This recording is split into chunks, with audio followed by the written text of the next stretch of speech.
Do you know why Disney's not going to report subscribership numbers anymore? Their subscribership numbers in the next year, when that coalescing of Hulu and Disney Plus happens, is going to plummet. How many households do you think only have one of these services or the other? I promise you there are a lot of combo packages out there. If you suddenly coalesce Hulu and Disney Plus together, how many of these Disney Plus subscribers and these Hulu SVOD subscribers are duplicative?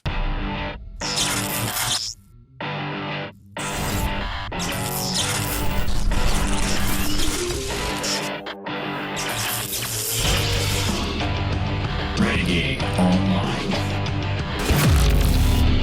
We need to talk about what's going on with Disney Plus, because there was this, and we knew this was coming.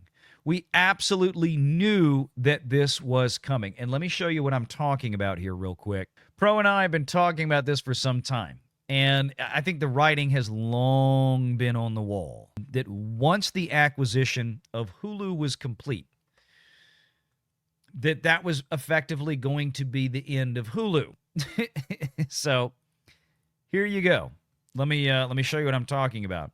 Let's go over here to That Park Place. Make sure you're checking out That Park Place every day.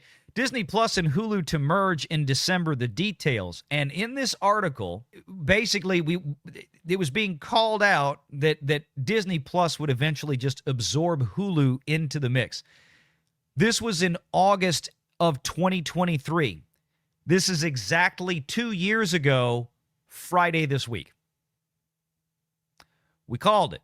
Pro called it. And I was totally with him on it. I said, oh, I have no doubt. Because I know how Disney thinks. They can't really build stuff themselves that works anymore. So they go buy other people's shit and then make them their own, put the Disney brand on it, and run it as long as they can until they break that. And then they have to go out and buy something else that's new and jingle the keys and start the whole cycle over again. Well, here you go. Remember when the children would gather around the TV to watch Disney Plus? Mom and Dad would watch Hulu. Well, now, all of that's going away.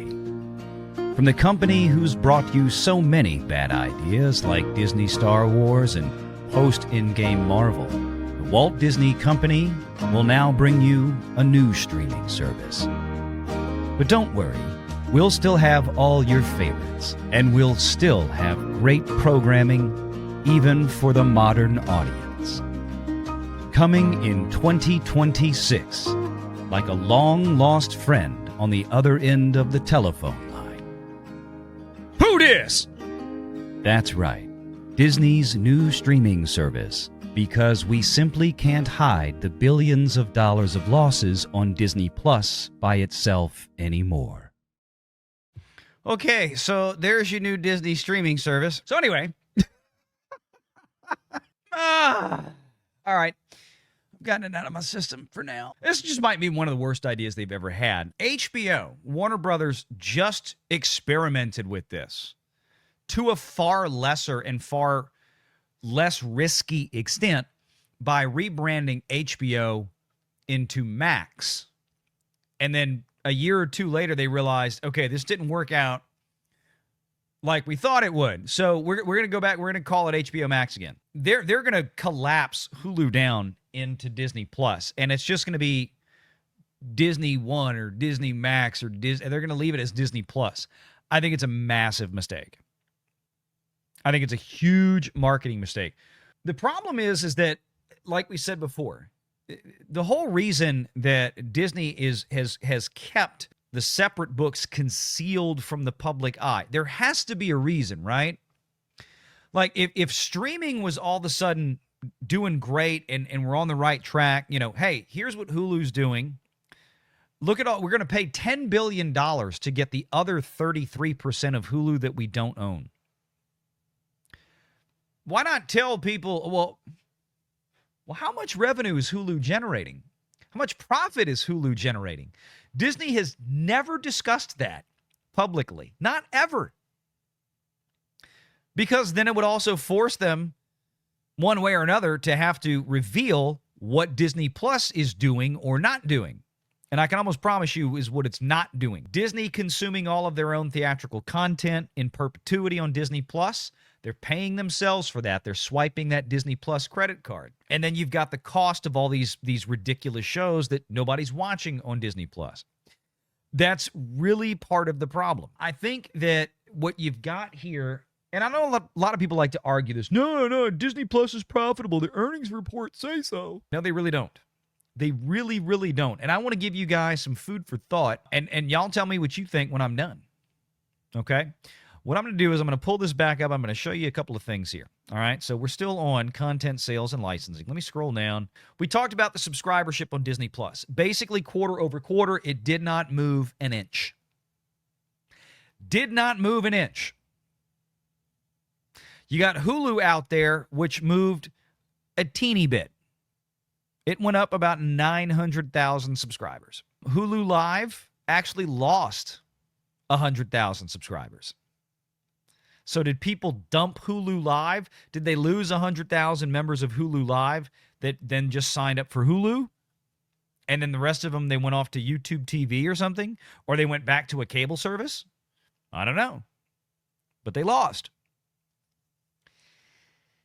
You look at the international side, it had, again, minimal growth. So the thing is, Disney is not growing domestically. Disney Plus is not growing domestically. It's not really growing internationally. And a lot of those international services that's listed under Disney Plus also include, in some, not all territories, a lot of the content that's on Hulu as well. So keep that in your head for a second, because something funny happened this morning that occurred to me after I got to my office, and I said, oh, shit. Now it all makes sense. Let's look at the revenue.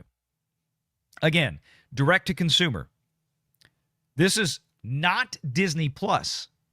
This is Disney Plus and Hulu. And again, I can't stress this enough. A year ago right now, they were losing 19 million in that same quarter. The year before that, they were losing hundreds of millions, okay? It has steadily gotten better as Disney has cut its content on Disney Plus. You notice there hasn't been we haven't noticed any huge cuts and losses on Hulu.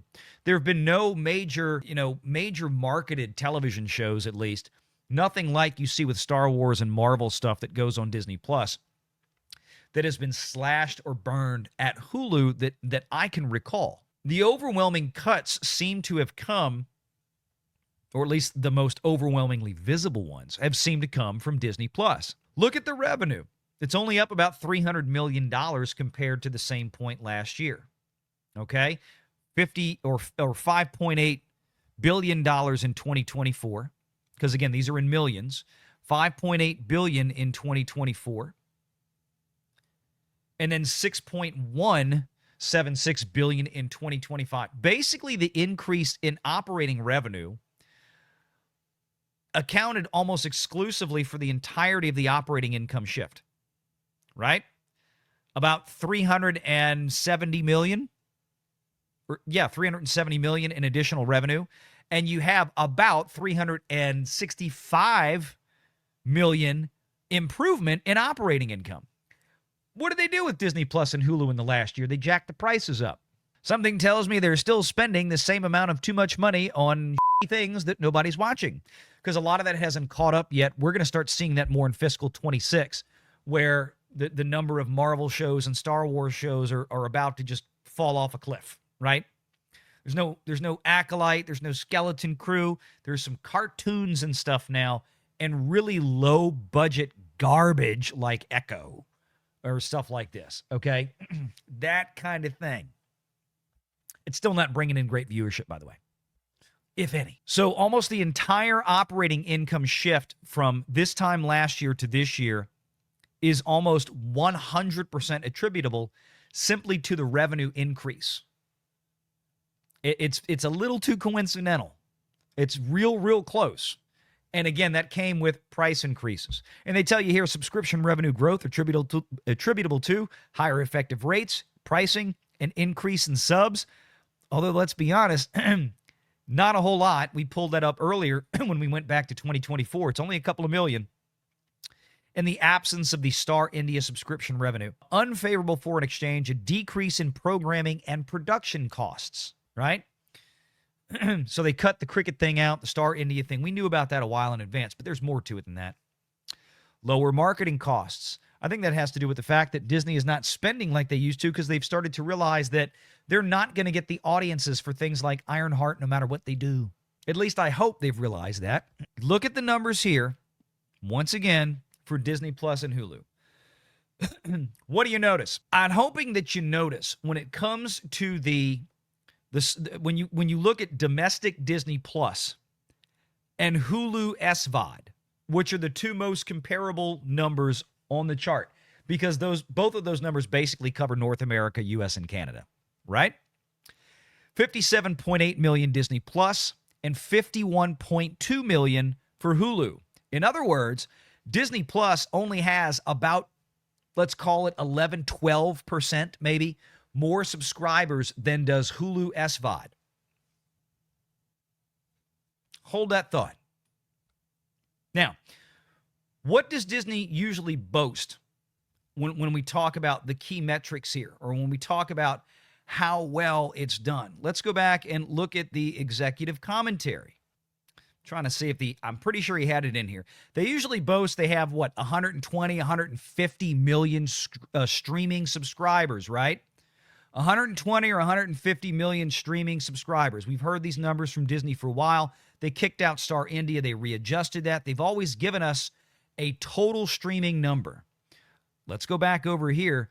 Again, I see a breakdown like we usually get, but I don't see, scroll back up here. But if you put the domestic, the international, and the Hulu SVOD together, if you put all those together, you get about 170 to 180 million, right? I have a question. What did Disney also announce today? Disney announced that just like Netflix, I primed y'all with this one earlier, that they're no longer going to report subscriber numbers anymore. Growth, losses, whatever. Just like Netflix.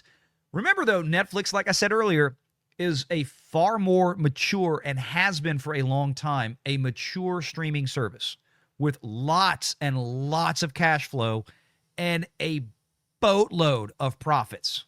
They make almost as much profits in dollars with just the streaming service as Disney does with their entire enterprise, including parks, resorts, cruise ships, and everything else, and television, and ESPN and live sports, and blah, blah, blah, blah, blah.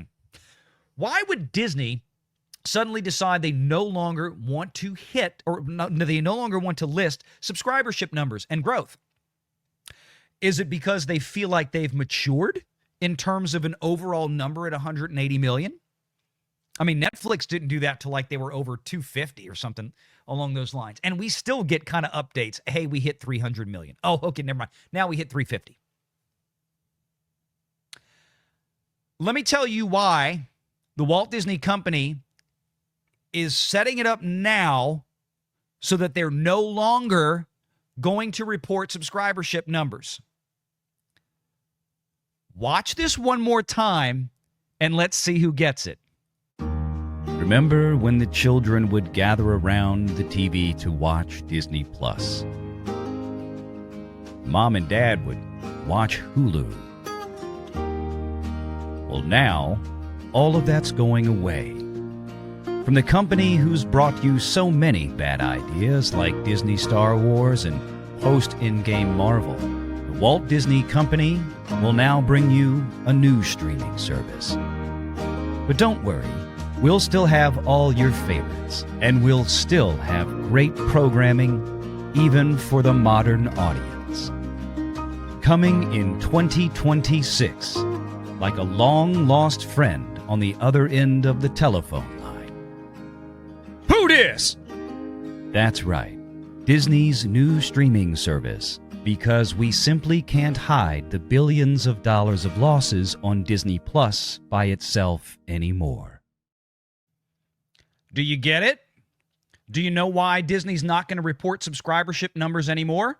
because their subscribership numbers in the next year, when that coalescing of Hulu and Disney Plus happens, is going to plummet. They are going to lose tens of millions. Let me explain. Again, Disney Plus, how many subscribers do we have domestically? 57.8 million, the same as last quarter. How many SVOD-only Hulu subscriptions do we have? Meaning just like the $8 a month basic Hulu with ads. 51.2 million. How many households do you think only have one of these services or the other? How many households do you think in North America have the combo package of Hulu and Disney Plus, which you get like a $5 discount for putting them together? I promise you there are a lot of combo packages out there. If you suddenly coalesce Hulu and Disney Plus together, how many of these Disney Plus subscribers and these Hulu SVOD subscribers are duplicative right now? What if nearly you've got 51 million on Hulu and 57.8 on Disney Plus, right? What if the 51 million on Hulu all have a bundled package and already have Disney Plus? If they merge the two streaming services together, and now everybody's paying, instead of $8 for Hulu and $8 for Disney, or what is it right now for the combo pack, $12.99? Everybody's just going to start paying $12.99. There's not going to be any segregation of the data anymore. That means that, in theory, the subscribership combination of Hulu and Disney Plus domestically could drop by as much as half. Half. If you have Hulu now, you're going to have Disney Plus. If you have Disney Plus now, you're going to have Hulu. Right? It's all going to be the same app. Then we're going to throw ESPN in the mix. Right? You get the super combo app with everything in it. They're stopping reporting of subscribership right now. So when they actually pull the trigger on this in 26, they want to condition people now to stop asking and thinking about subscribers, which I get to an extent. But the reason they're doing this is because they're going to probably lose. Right now, they boast 180 million subscribers. What if after they finish merging everything, the actual subscribership drops to, say, 130 or 140? Because a lot of what they're showing now in terms of subscribership numbers are, in fact, duplicative. They're the same households. You would want to turn people away from paying attention to subscribership numbers as early as possible. And when your year over year, your preeminent streaming service of Disney Plus, or your alleged preeminent streaming service of Disney Plus, hasn't moved much at all. It's added maybe 5% or so over the last year. I think we saw it was like 55 or 54 point something million a year ago. Let's look real quick. Let me get this right. I want to get this right. A year ago, June 29th, 2024, right there above me, right over here. Sorry, I'm mirrored. 54.8 million. 54.8 million subs. Look at Hulu SVOD only, 46.7. Let's go back 2025. From 54 point something to 57 point something. They only went up 3 million subs in the entire last year for Disney Plus. Hulu SVOD, 46.7 million to 51.2. An increase of about 4 to 5 million subscribers. So about a little over 10%. Hulu actually did a better job of growing than Disney Plus. I'm not surprised. They're going to merge the streaming services, and they're basically going to eliminate tens of millions of subscriber count just by that merger. So they have to stop reporting numbers now. This is it. When they may give you one more report for the fourth quarter, because I don't think they're going to shift gears in the middle of the fiscal year. But I can promise you, if they do it, the fourth quarter, the report that we get in November will be the last report that we see those numbers. And they may not be in there because the actual numbers of subscribers, frankly, are not germane to an SEC filing. They're there to show you revenue. And they're going to refocus your attention to revenue. But Valiant, You've been saying for years that Wall Street needs to focus on revenue and profitability and OI and EBITDA and all this kind of stuff with streaming services. Absolutely. Nothing has changed here. But there is a difference when Disney is doing what they're doing now. And that's based around the notion that they know, I guarantee you right now, looking at this data, they know right now that the number that they've been presenting for years, total subscribers at $180 million or 180 million subs, is a bit misleading because a lot of those subs are duplicative. Here's the other thing. I want you to ask yourself a question for all the people that doubt when I say this. Really, really dig in on this. The entire shift in operating income year over year from a loss to a profit is almost entirely attributed to what amounts to about 6% growth year over year in revenue. That effectively barely kept up with inflation, a little bit better than inflation.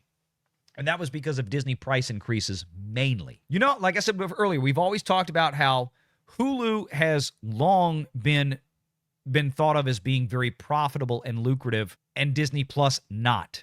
If you want proof, we got it today. The affirmation, the confirmation that Disney Plus and Hulu will be merged together into one unified streaming service.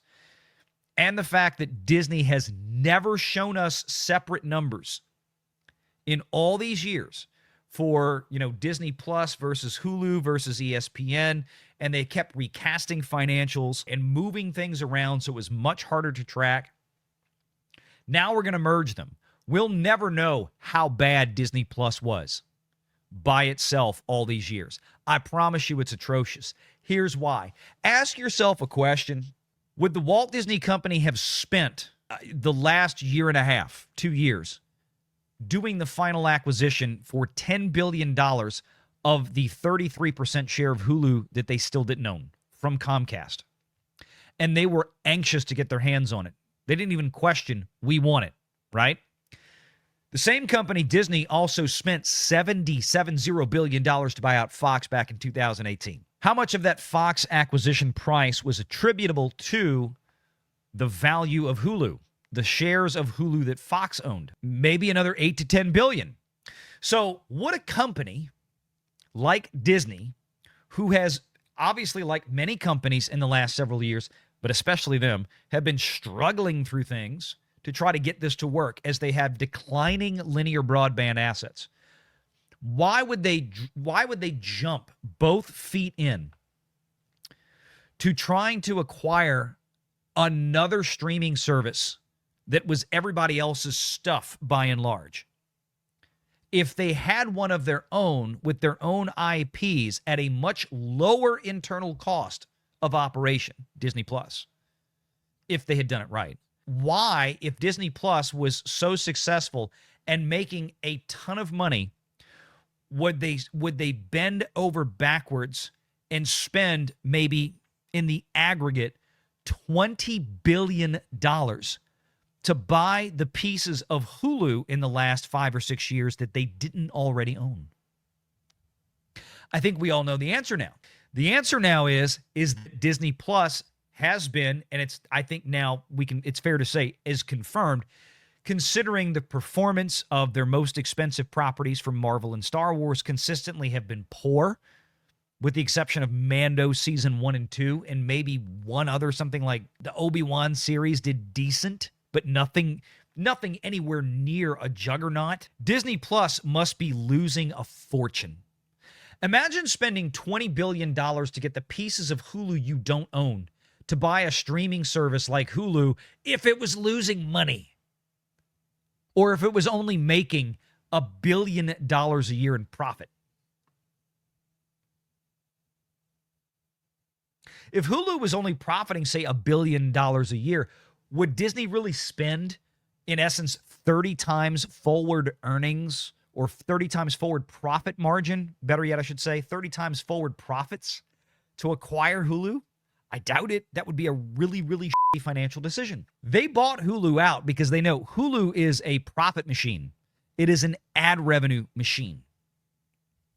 And now what they're going to try to do is is they're going to try to take Hulu, they're going to merge it in with Disney. Now they won't have to separate the financials, and nobody will be able to ask anymore to separate the financials because there will be no way to. They're going to coalesce everything under one streaming brand and then just keep moving forward.